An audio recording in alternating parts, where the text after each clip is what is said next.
कानपुर की एक छोटी सी मस्जिद का मैं गरीब मौलाना। मेरा नाम बिलाल खान है। एक दिन मेरा बेटा ज़हीर मुझसे ज़िद करने लगा कि अब्बा मुझे पैसे दो, मैं बम्बई जाकर कुछ काम धंधा करूँगा। पर मैं ठहरा एक मामूली सा मौलाना, बस मस्जिद के पैसों से ही मेरा काम चल रहा था। कभी किसी का निकाह करवा देता तो कुछ पैसे मिल जाते। मैंने कहा, बेटा देखो, अभी तो बहुत मुश्किल है, तुम्हारी बहन की शादी 2 महीनों में ही है। बड़ी मुश्किल से मैंने कुछ पैसे इकट्ठे किए हैं। अभी भी और पैसों की ज़रूरत है उसकी शादी के लिए, और तुम्हारी अम्मी की भी तबीयत ठीक नहीं चल रही है, उनका भी तो इलाज चल रहा है। तुम कुछ दिन रुक जाओ, मैं बाद में पैसे का बंदोबस्त करके तुम्हें बम्बई भेज दूंगा। बड़ी मुश्किल से मैंने उसे समझाया और रात में लोगों को नमाज पढ़ाकर अकेले में बैठकर आंख बंद करके अल्लाह से दुआ करने लगा कि ऐ अल्लाह, मुझ पर रहम कर, मेरी मुश्किलों का कोई हल निकाल दे। मैंने अपनी ज़िंदगी तेरी राह में गुजार दी है। आज मैं पैसों के लिए तेरे सामने मोहताज बैठा हूँ। अपने हबीब के सदके मेरी मदद कर।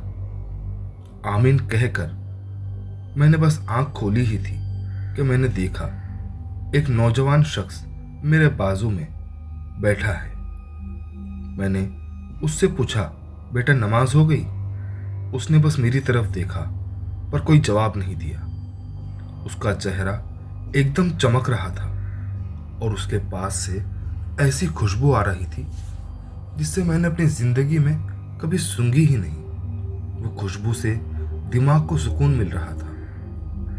मैंने सोचा कि इस लड़के को तो कभी मैंने यहाँ देखा ही नहीं। फिर लगा कि शायद कोई ये मुसाफिर होगा।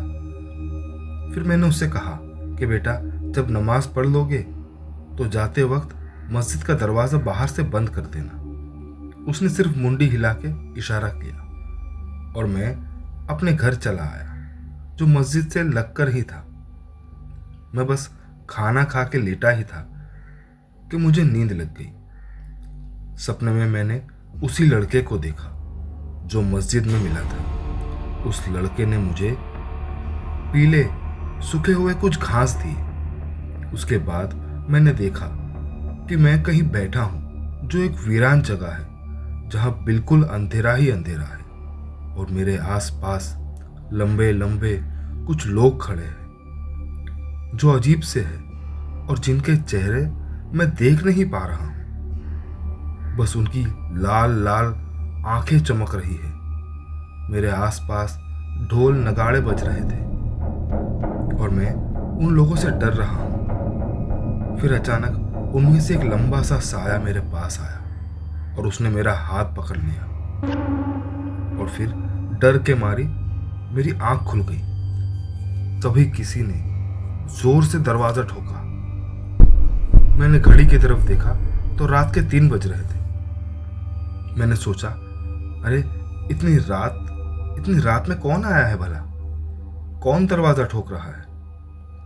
मैं धीरे धीरे दरवाजे के पास गया और दरवाजा खोला तो मैंने देखा कि एक लंबा चौड़ा आदमी दरवाजे पे खड़ा है। मैंने उसको पूछा, क्या हुआ भाई? इतनी रात में आप यहाँ क्यों आए हो? क्या चाहिए? उसने कहा, मौलाना, मेरे भाई का निकाह करवाना है, अभी मेरे साथ चल। मैंने कहा, भाई इतनी रात में कौन निकाह करवाता है? कल सुबह आना। उसने कहा, कल सुबह तक बहुत देर हो जाएगी, निकाह अभी करवाना है, चल मेरे साथ। तुझे जो चाहिए वो तुझे मिल जाएगा। मैंने कहा, अजीब जबरदस्ती है भाई। तभी मेरी नज़र उसके पैर की तरफ पड़ी। मैंने देखा कि वो आदमी हवा में खड़ा है, मतलब उसके पैर ज़मीन पर नहीं बल्कि हवा में थे। ये देखकर मैंने अल्लाह का नाम लिया और सोचा कि अगर मैं इसके साथ नहीं गया तो शायद मेरे घर वालों को नुकसान पहुंचा देगा ये। इस वजह से मैं उसके साथ जाने के लिए राजी हो गया। वो मुझे गांव के एक पुराने कुएं के पास ले गया और फिर उसने मुझसे कहा, मौलाना अपनी आंखें बंद कर।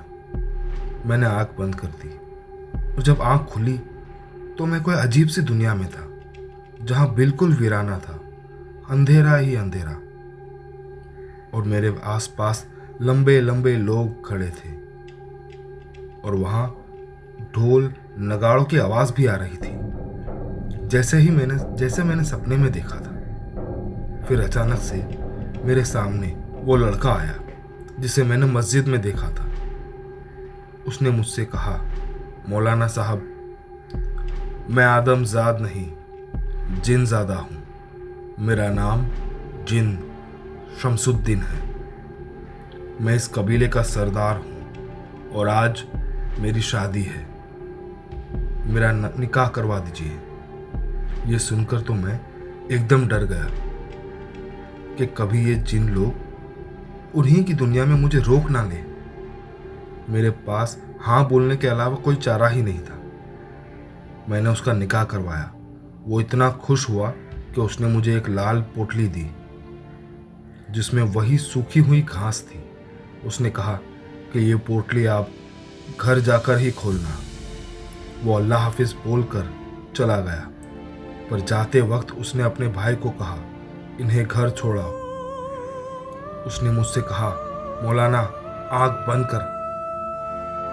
मैंने आंख फिर बंद कर दी और जब आंख खोली तो मैं गांव के उसी कुएं के पास खड़ा था और मेरे आसपास कोई भी नहीं था। जैसे तैसे डरते कांपते मैं घर तक पहुंचा। तब तक मेरी बीवी जाग चुकी थी। मैं फौरन कपकपाते हुए घर में दाखिल हुआ। उसने मुझे पूछा कि आप इतनी रात में कहाँ चले गए थे और ये पोटली में क्या है। उसने जब पोटली खोली तो देखा कि पोटली में सोने के बहुत सारे सिक्के थे। फिर मैंने उसे पूरी कहानी बताई और जब मैंने घड़ी की ओर देखा तो अब भी रात के 3 ही बज रहे थे। तो ये थी मौलाना की कहानी जिसने जिन का निकाह करवाया और अब भी मौलाना को वो जिन ज़्यादा कभी कभी मस्जिद में दिखाई देता है।